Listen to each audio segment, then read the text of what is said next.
प्रिय छात्र छात्राओं, मैं Santosh Kumar Pandey SKP biology classes में पुनः आप लोगों के लिए आज उपस्थित हूँ। आज का विषय है नर जनन तंत्र, मानव में नर जनन तंत्र। इसको अब देखते हैं बेटा हम लोग। मेल रिप्रोडक्टिव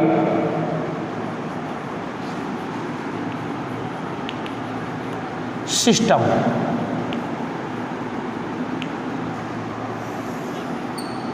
हिंदी में कहेंगे इसको हम नर जनन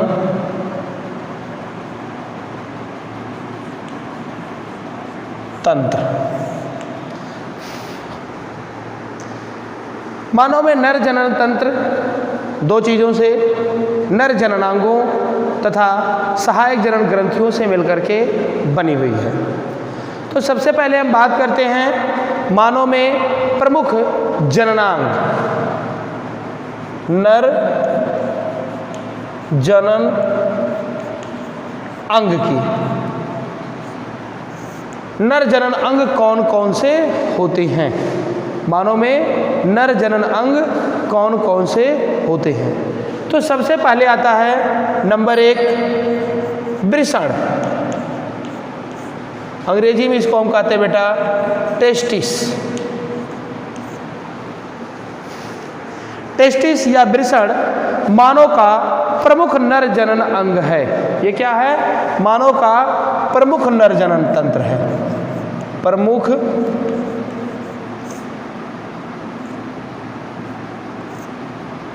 नर जनन अंग है।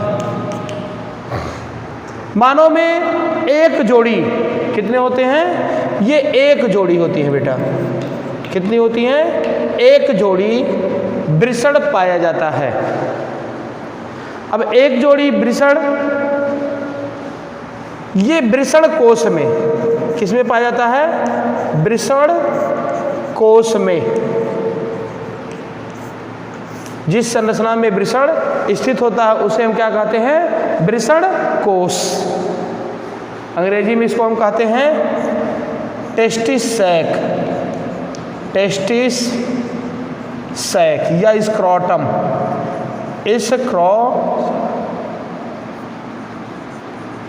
स्क्रॉटम या स्क्रॉटल सैक भी कहते हैं। तो हो गया क्या? एक जोड़ी वृषण कोश में स्थित होते हैं। दूसरी होती है बेटा वृषण कोश के बाद अपवाही नलिकाएं, वॉस इफरेंस। ये वॉस इफरेंस टेस्टिस के भीतर पाए जाने वाली जो सेमिनिफेरस ट्यूब्यूल्स होती हैं, उन सेमिनिफेरस ट्यूब्यूल से एक नलिका निकलती है रेटी टेस्टिस के लिए। रेटी टेस्टिस से निकल करके ये एपिडाइडाइमिस को जोड़ती हैं। तो रेटी टेस्टिस से एपिडाइडाइमिस को जोड़ने वाली संरचना जो होती है क्या होती है? वॉस इफरेंस। अगली होती है एपिडाइडाइमिस। एपिडाइडाइमिस इसको हिंदी में हम कहते हैं अधिवृषण।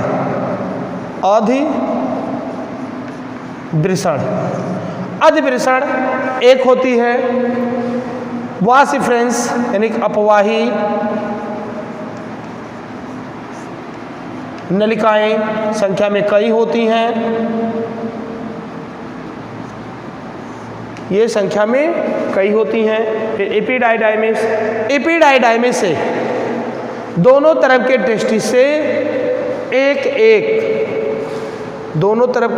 टेस्टिस से एक निकलती है वॉस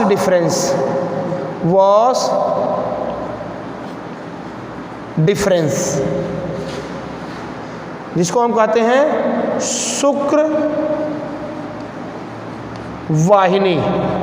इसको हम हिंदी में क्या कहते हैं बेटा? शुक्र वाहिनी। शुक्र वाहिनी आगे चल करके एक दूसरी संरचना में खुलती है जिसे हम कहते हैं, देख सकते हैं ऊपर से, फिर से लिख रहे हैं हम, शुक्र वाहिनी आगे चल करके खुलती है इजाकुलेटरी डक्ट में। किसमें? इजाकुलेटरी डक्ट में। इसे हम अस्खलन नलिका, अस्खलन नलिका कहते हैं। इस अस्खलन नलिका में जाकर के आपकी शुक्र वाहिनी मिलती है। उसके मिलने से पहले एक और संरचना बनती है, वो सहायक जनन ग्रंथियों के अंतर्गत आती है, उसे भी हम आपको बताएंगे। अगला होता है शिश्न,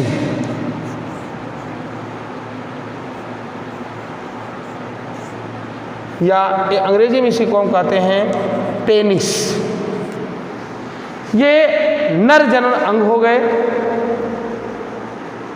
इसके अतिरिक्त कुछ जनन में सहायक ग्रंथियां भी पाई जाती हैं, जो प्रमुख रूप से 3 प्रकार की होती हैं। इनको हम सहायक जनन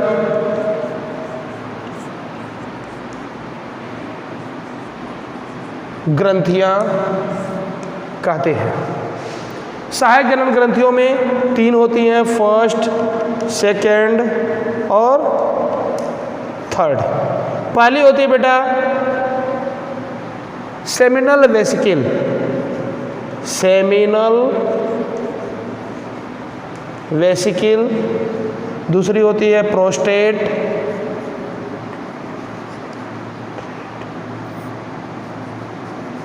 प्रोस्टेट ग्लैंड। और तीसरी होती है बल्ब्यूरो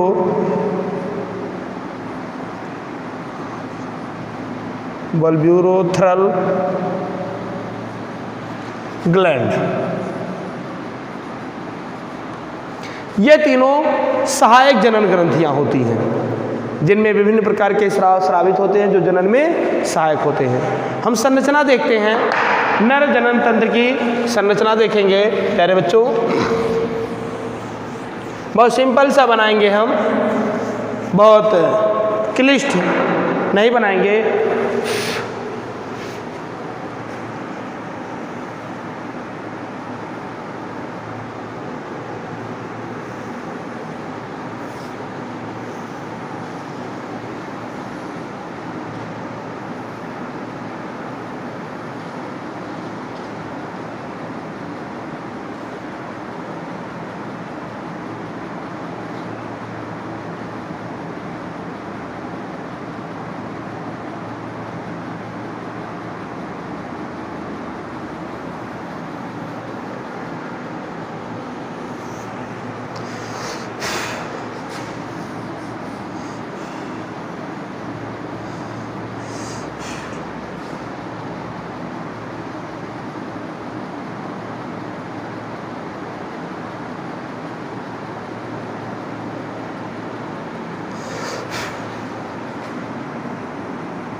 ये संरचना बना रहे हैं बेटा।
ये आपका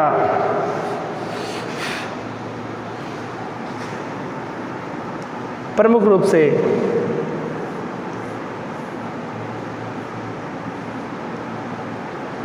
मानव जनन तंत्र है, जिसमें अगर हम नामकरण करें, ये बाहर की हो जाएगी आपकी प्रोस्टेट ग्लैंड, ये आपकी इजाकुलेटरी डक्ट,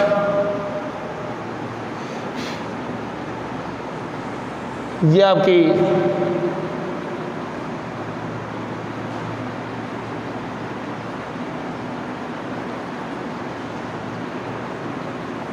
यूरेथ्रल डक्ट, ये आपका यूरेथ्रा,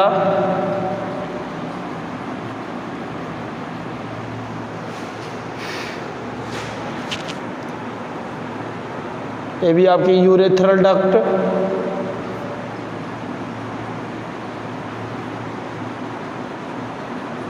जो किडनी से, जहाँ पे किडनी में यूरिन बनेगा तो वहाँ से ये ला करके मूत्राशय में, यूरेथ्रा में मूत्र को छोड़ देगा, फिर यूरेथ्रल डक्ट यहाँ से निकलेगी जो आकर के मिल जाएगी किससे, जेनेटल डक्ट से, और दोनों मिलकर के बनाएंगी यूरिनोजेनेटल डक्ट, यूरिनोजेनेटल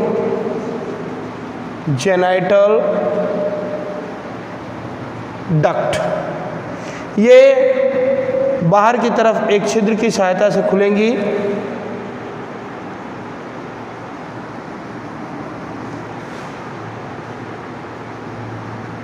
थोड़ा सा देखेंगे, इसे हम कहेंगे यूरिनोजेनाइटल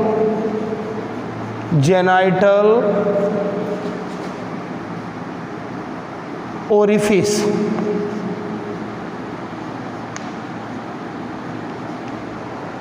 यूरिनोजेनेटल ओरिफिस के थ्रू ये खुलेगा। ये आपका होगा ग्लांस पेनिस, ग्लांस पेनिस, इसके ऊपर आपका ये फॉर स्किन होगा, फॉर स्किन, इसी को हम प्रीप्यूस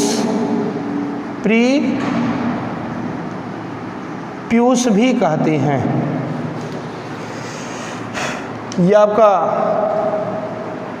टेस्टिस हो जाएगा, ये आपका टेस्टिस हो जाएगा। ये आपका एपिडाइमिस,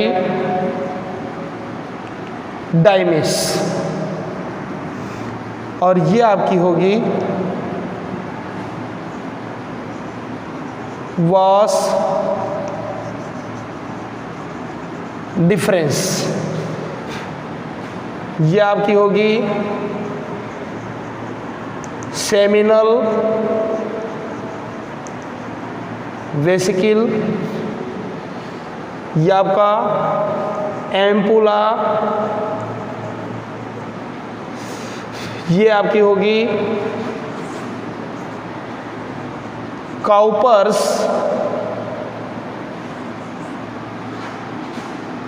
ग्लैंड, या इसी को हम कहते हैं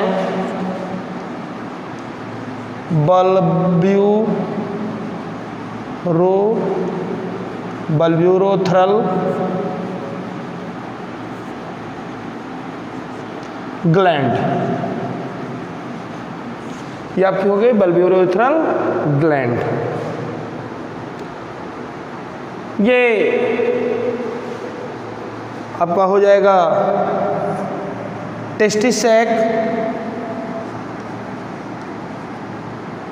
टेस्टिस सैक।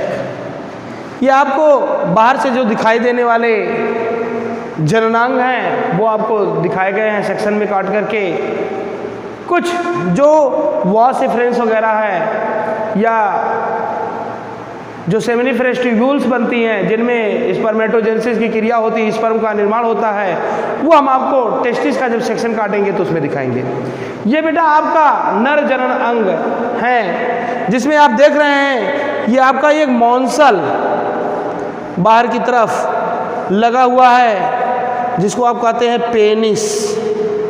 क्या कहते हो बेटा? पेनिस। ये बाहर टेस्टिस के ऊपर लटका हुआ सहायक जननांग होता है जो मैथुन में मादा की यौन में शुक्राणुओं को छोड़ने का कार्य करता है। तो इसको सबसे पहले हम समझेंगे बेटा। एक होता है आपका टेस्टिस। टेस्टिस ये बनाया गया है। टेस्टिस मानव का प्रमुख जननांग होता है। इसी में शुक्राणु जनन की क्रिया होती है। शुक्राणु जनन की क्रिया के द्वारा इनमें शुक्राणु बनते हैं जो आकर के एपिडाइडाइमिस या अधिवृषण में लगभग 30 दिन तक स्टोरेज रहते हैं। कितने दिन तक? 30 दिन तक स्टोरेज रहते हैं और यहाँ पे अपनी स्पीड को बढ़ाने का प्रयास करते हैं, कैपेसिटेशन करते हैं, अपनी क्षमता में वृद्धि करते हैं। फिर एपिडाइडाइमिस के थ्रू ये आगे बढ़ते हैं और वास्ट डिफरेंस में पहुंच जाते हैं। वास्ट डिफरेंस बेटा लगभग 40-45 सेंटीमीटर लंबी नलिकाकार संरचना होती है जो ऊपर की तरफ जा करके जो मूत्र नली किडनी से आती है उसको लपेटे हुए फिर आकर के मूत्र नली से जुड़ जाती है जो यूरेथ्रा से निकलती है। अब मूत्र नली से मिलने से पहले जो आपकी वॉश डिफरेंस होती है ये आ करके थोड़ा सा स्वेल कर जाती है और स्वेल करके एक एम्पुला या तुम्बिका नामक संरचना का निर्माण करती है। वहीं से आगे चल करके एक एसेसरी रिप्रोडक्टिव ग्लैंड होती है सेमिनल वेस्किल।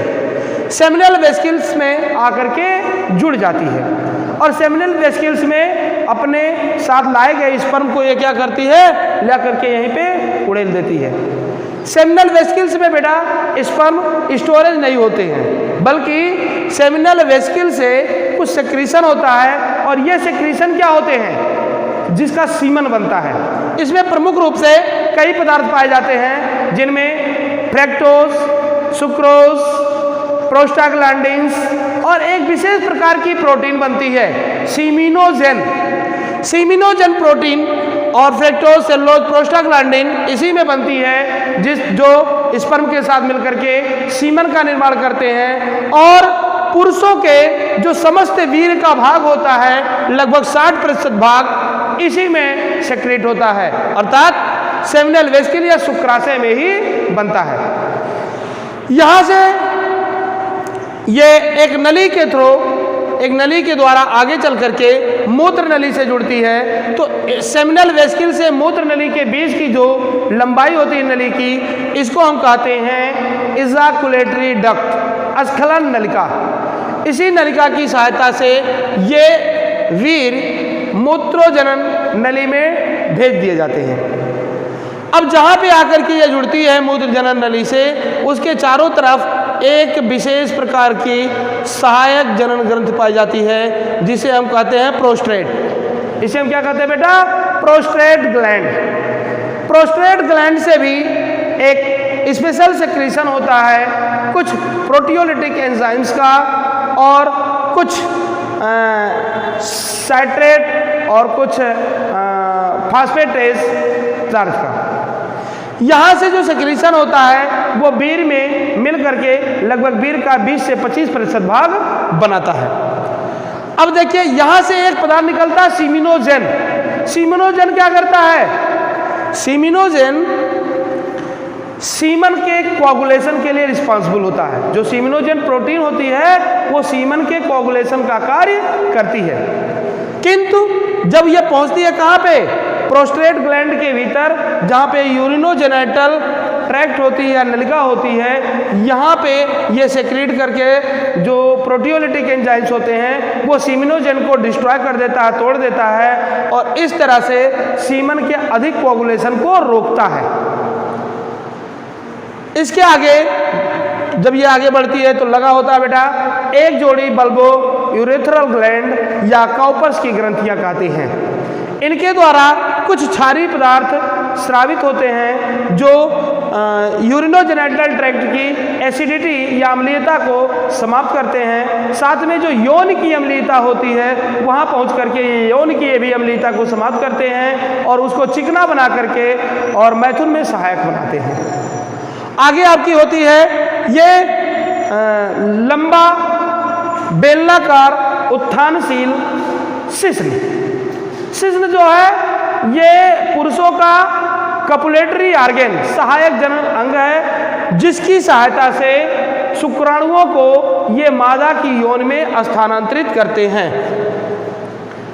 प्यारे बच्चों, ये उत्थानशील अंग होता है जिसके भीतर से होती हुई आती है यूरिनोजेनिटल ट्रैक्ट। इसको यूरिनोजेनिटल ट्रैक्ट इसलिए कहते हैं क्योंकि यूरिन और स्पर्म्स दोनों इसी के रास्ते बाहर निकलते हैं, इसलिए ये दोनों कार्य करती है, इसलिए इसको हम यूरिनोजेनिटल ट्रैक्ट कहते हैं। यह आगे चल करके जो शिश्न का भाग होता है थोड़ा सा ये मुंड के नुमा हो जाता है, इसीलिए इसको हम कहते हैं शिश्न मुंड या ग्लांस पेनिस। क्या कहते हैं बेटा? Glans penis. इसके ऊपर कुछ चमड़ी नुमा संरचनाएं जुड़ी होती हैं जिनको हम प्रीप्यूस और फोर स्किन कहते हैं। यह फ्रेनुलम की सहायता से इसके साथ जुड़ी होती हैं। बेटा ये मुस्लिमों और यहूदियों में जो खतना होता है वो इसी स्किन को काट करके किया जाता है, जिससे शिश्न जो होता है उसका शिश्न का मुंड जो होता है वो नेकेड या नंगा हो जाता है। अंत में शिश्न के एकदम एंड पे पाई जाती है आपकी क्या? यूरिनोजेनिटल अपर्चर, जो मूत्रोजनन छिद्र के द्वारा बाहर खुलती है। मूत्रोजनन छिद्र के द्वारा जब ये बाहर खुलती है तो इसे हम यूरिनोजेनिटल अपर्चर कहते हैं, क्योंकि इसी के थ्रू यूरिन भी बाहर आता है और इसी के थ्रू स्पर्म या शुक्राणु को भी मादा की ओर में छोड़ा जाता है। इस तरह आप देखते हैं कि ये नर जनन अंग हैं जिनके कार्य हैं। अब बेटा हम बताएंगे आपको टेस्टिस, वृषण के बारे में। वृषण जो आपका है प्रमुख नर जनन अंग है और एक तरह से यह अंतःस्रावी अंग होता है, अंतःस्रावी ग्रंथि होती है जिसके द्वारा एंड्रोजन और टेस्टोस्टेरोन और मेल हार्मोन भी सेक्रेट होते हैं।